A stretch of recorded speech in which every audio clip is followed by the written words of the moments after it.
Halo guys, selamat datang kembali di channel ini. Buat yang baru gabung jangan lupa dibantu like dan subscribe. Pada video kali ini saya akan menjelaskan dan juga menceritakan mengenai jalannya alur cerita film Archon of Legends. Film dibuka dengan memperlihatkan suasana yang diselimuti merah darah.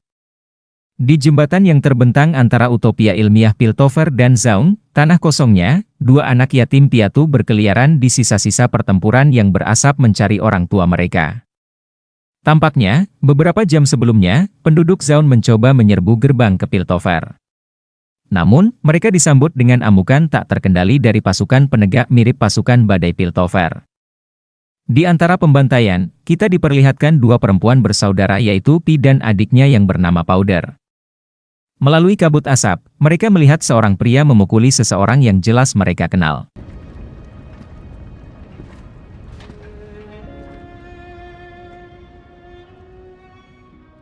Pi jatuh berlutut sambil menangis, sementara Powder berpelukan di sampingnya. Pria ini pun mengasihani mereka, menjatuhkan buku-buku jari besinya yang besar dan membawa anak-anak itu menjauh dari tempat tersebut. Pandangan penuh dendam memenuhi mata Pi saat dia menatap penegak yang tersisa.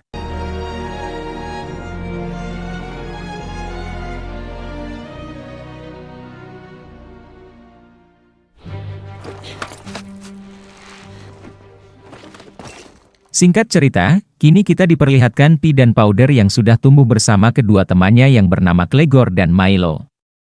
Mereka menyelinap ke atap Piltover dan mengagumi kota besar dan teknologinya yang canggih.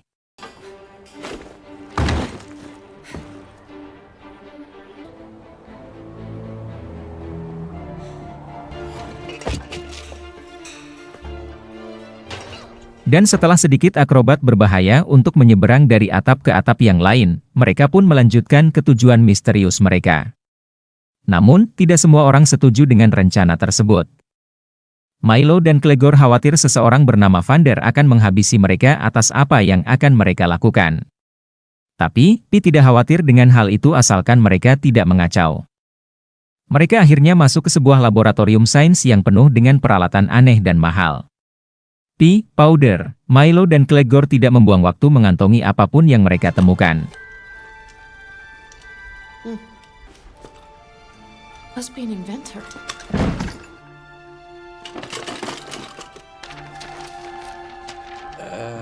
Guys? Di ruang terpisah, Powder menemukan peti misterius berisi bongkahan kristal biru bercahaya, penuh dengan energi. Namun, sebelum dia dapat menyelidiki lebih lanjut, Pi mendengar suara langkah kaki di aula yang menandakan seseorang akan datang, dan Milo dengan cerdas menutup pintu dengan kursi. Mereka pun mulai mengambil apapun yang mereka bisa, tetapi karena tergesa-gesa mengantongi semua kristal, Powder tidak sengaja menjatuhkan salah satu kristal tersebut. Saat mereka berusaha untuk melarikan diri, kristal biru menggelinding di lantai, setiap pantulan melepaskan busur listrik magis yang semakin keras. Ketika Pi mengambil tasnya untuk menemui semua orang di luar, kristal itu pecah dan meledak, melenyapkan lab dan hampir membunuh mereka semua. Kekacauan akhirnya terjadi saat itu juga, bagian dari balkon tempat mereka berada runtuh ke jalan dan hampir membunuh patroli penegak. Saat Pi menatap para penegak, mereka bertatapan. Sial, katanya disertai dengan sirene peringatan yang mulai berbunyi. Penyamaran mereka terbongkar, dan mulai melarikan diri melalui jalan-jalan Piltover dengan para enforcers yang mengejar mereka. Pi dan semua orang berlari melintasi jembatan yang sama, di mana bertahun-tahun sebelumnya, dia dan Powder menemukan orang tua mereka yang telah meninggal. Mereka melesat ke serangkaian jalan gang dan berhasil kehilangan pengejarnya. Pi dan teman-temannya memasuki sebuah pipa untuk kembali ke tempat tinggal mereka. Dan disinilah kita melihat sekilas dinamika keempat anak-anak ini. Sementara Pi tidak dapat disangkal adalah pemimpin mereka, Powder adalah Tagalong Kerdil yang tampaknya dianggap oleh Milo dan Clegor sebagai pembawa sial. Dia terlalu muda dan tak berdaya untuk bergabung dengan mereka. Bergerak melalui jalan-jalan kering yang memisahkan Piltover dan tanah bawah yang dikenal sebagai Zaun. Mereka dicegat oleh orang yang bernama Dekad bersama gengnya, dia mendengar keributan apa yang kelompok Pi perbuat. Deckard meminta bagian atas apa yang mereka jarah. Upaya untuk meredakan situasi gagal, dan anak-anak ini pun terseret ke dalam perkelahian jalanan yang sangat kejam. Sementara Powder, dia menonton di sela-sela sambil mencengkeram ransel penuh barang curian.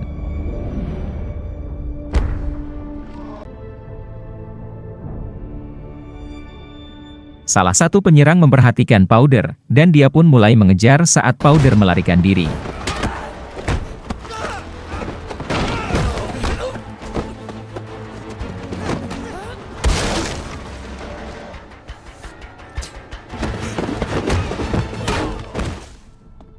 Pertarungan berakhir dengan Deckard yang putus asa menghunus pisau, yang oleh Pi disebut gertakannya seperti seorang bajingan total.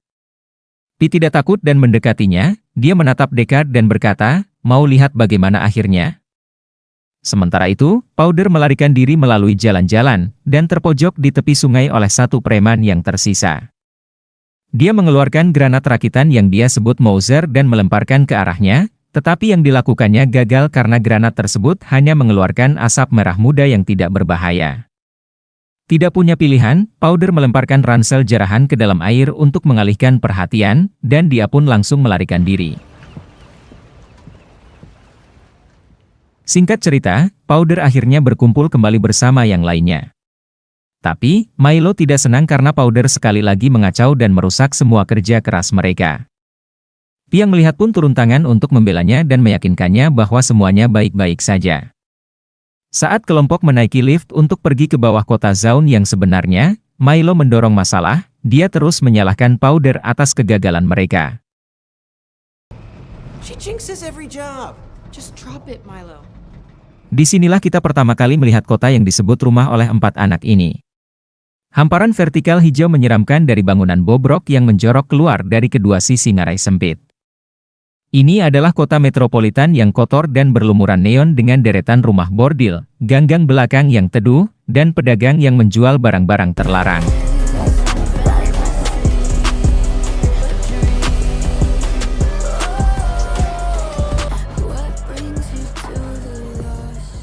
Dan disinilah kita mengetahui bahwa Vander sebenarnya adalah pria di awal film yang membawa pulang Pi dan Powder setelah orang tua mereka meninggal. Vander bukan hanya ayah angkat dari Pi dan Powder. Dia adalah Hound of the Underground dan pemilik bar populer The Last Drop. Bisa dibilang dia adalah pahlawan lokal. Terlihat jelas saat Vander menjadi perantara atas nama seorang pedagang yang diperas oleh 2 penjahat. Saat Pi dan teman-temannya menyelinap ke ruang belakang, Vander melihat mereka dan mengetahui ada sesuatu yang terjadi, dia pun mengikuti mereka. Welcome to the lanes. Vander berpura-pura tidak tahu tentang keributan besar yang mereka sebabkan dengan ledakan. "Apa yang kamu pikirkan?" kata Vander.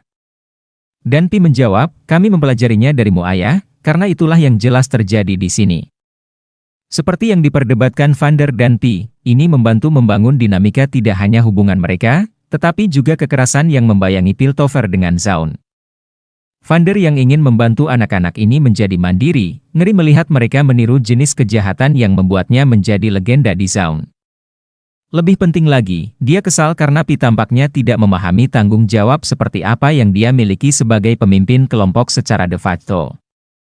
Sementara itu, Pi tidak mengerti mengapa semua orang di Piltover hidup mewah, sementara orang-orang Zaun hidup di antah berantah dengan kemiskinan. Vander memperingatkan Pi, jika mereka membuat masalah di Piltover, maka mereka akan mengirim para enforcers. Namun, Pi menyatakan dirinya tidak takut mengingat ini adalah wilayah mereka. Mengesampingkan masalah yang lebih besar, Vander bersyukur Powder sudah membuang ranselnya ke laut, jadi tidak ada yang bisa menangkap anak-anak tanpa barang bukti itu. We lost it. All of it? We're gonna be fine, right? I'll take care of it.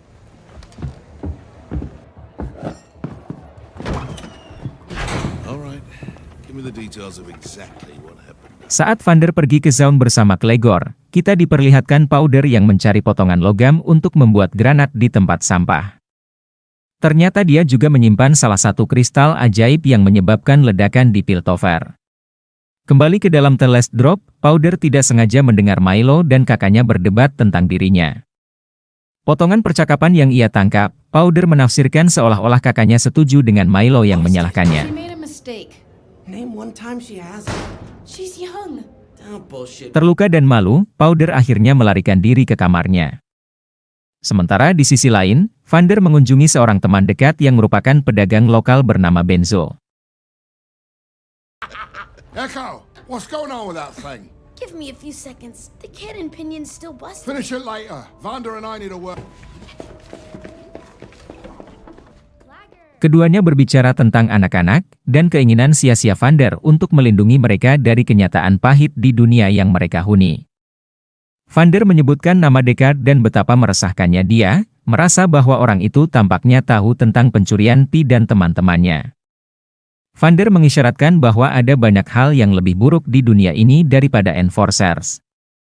Sementara di luar, Clegor berbicara dengan anak kecil yang merupakan rekan Benzo. Dia mempertanyakan bagaimana anak ini belajar tentang lab science. Saat mereka berbicara, dua Enforcers muncul. Clegor pun langsung kabur saat itu juga. They'll be fine. Go. Jelas sekali bahwa Vander memiliki hubungan khusus dengan salah satu penegak ini, seorang wanita tua dengan suara serak bernama Grayson. Tampaknya, mereka memiliki aliansi yang tidak nyaman untuk mencoba dan menjaga perdamaian antara Piltover dan Zaun. Tapi, kedamaian itu kini terancam oleh peristiwa yang diperbuat oleh Pi dan teman-temannya. Karena ternyata, lab itu dimiliki oleh keluarga pemerintah yang berkuasa di Piltover. Dewan menuntut kepala seseorang yang bersalah atas kejadian itu, dan wanita ini pun meminta nama seseorang dari Zaun yang harus disalahkan. Dia tidak bisa menjamin bisa mencegah polisi Piltover menerobos masuk ke Zaun jika tidak mendapatkan nama si pelaku. Percakapan mereka ternyata juga diperhatikan oleh anak kecil yang bekerja di tempat Benzo. Anak ini jelas merasa terganggu melihat Vander bernegosiasi dengan polisi Piltover. Sementara itu, Vander memilih bungkam dan tidak mengadukan anak-anak asuhnya. Tetapi, Grayson meninggalkannya dengan alat komunikasi yang dapat dia gunakan untuk menghubunginya jika dia berubah pikiran. Kembali ke Teles Drop, Pi menemukan Powder menggambar wajah imut pada salah satu granat miliknya. Pi mencoba menghibur Powder, yang kesal karena mengecewakan kru saat di Piltover. Tetapi, dia tidak berhasil sehingga Pi membawanya ke atas untuk menunjukkan sesuatu padanya. Duduk di atap sebuah gedung di salah satu distrik yang terbentang antara Piltover dan Zaun. Pi berbagi cerita lama tentang Clegor dan Milo. Dia juga menunjukkan padanya boneka kelinci yang dulu disukai dirinya, yang dilemparkan oleh para pengganggu ke beberapa kabel listrik yang menyeberang jalan. Pi menjelaskan bahwa dia biasa datang ke sana dan menatapnya, berharap suatu hari hembusan angin dapat menjatuhkan boneka itu sehingga dia dapat mengambilnya kembali. Setelah mendengar itu, akhirnya Powder pun mengerti, dia juga menunjukkan beberapa kristal ajaib dari lab yang ia bawa. Haruskah kita memberitahu Vander? Powder bertanya. Tidak. Mari kita jaga rahasia kecil kita ini, kata Pi. And one day, this city's gonna respect us. Kemudian, Sins beralih ke tempat semacam lab bawah air. Deckard duduk di kursi, diapit oleh gangster bertato besar, jelas dia dalam masalah. Dalam kegelapan lab, seorang pria kurus dengan bekas luka di wajah dan satu mata merah mempertanyakan, mengapa Deckard tidak patuh ketika perintahnya hanya untuk mengikuti Pi, dan bukan melawannya. Dan Deckard mengungkapkan bahwa Pi bertanggung jawab atas ledakan di Piltover, keberadaan mereka pun sedang dicari oleh para penegak Piltover. Vander dalam masalah? Pria misterius itu berkata, dan dia memberi selamat kepada Deckard karena telah berguna, dia pun memintanya dan para gangster untuk segera pergi. Sekarang sendirian, dia menoleh ke seorang ilmuwan kurus di sudut lab yang menangani zat merah muda bercahaya dan memberitahunya bahwa jadwal mereka telah dimajukan. Jelas bahwa apapun yang mereka lakukan, cairan misterius ini adalah bahan yang penting, dan tidak lama kemudian kita memiliki gagasan tentang fungsinya. Saat ilmuwan menempatkan seekor kucing di dalam kandang dengan tikus yang tak berdaya, dia mendorong hewan pengerat itu untuk minum dari tabung berisi cairan. Hampir seketika, tikus diubah menjadi semacam kekejian yang membantai kucing, menyemprotkan darahnya ke panel kaca kandang. Apakah Anda memiliki subjek untuk percobaan? Tanya ilmuwan itu. Dan pria misterius ini menjawab, seseorang baru saja mengajukan diri.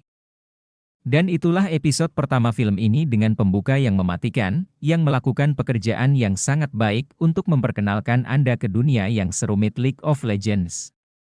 Tapi yang sangat saya suka adalah betapa banyak penekanan pada drama antar pribadi antara Pi, Vander, dan anak yatim piatu lainnya.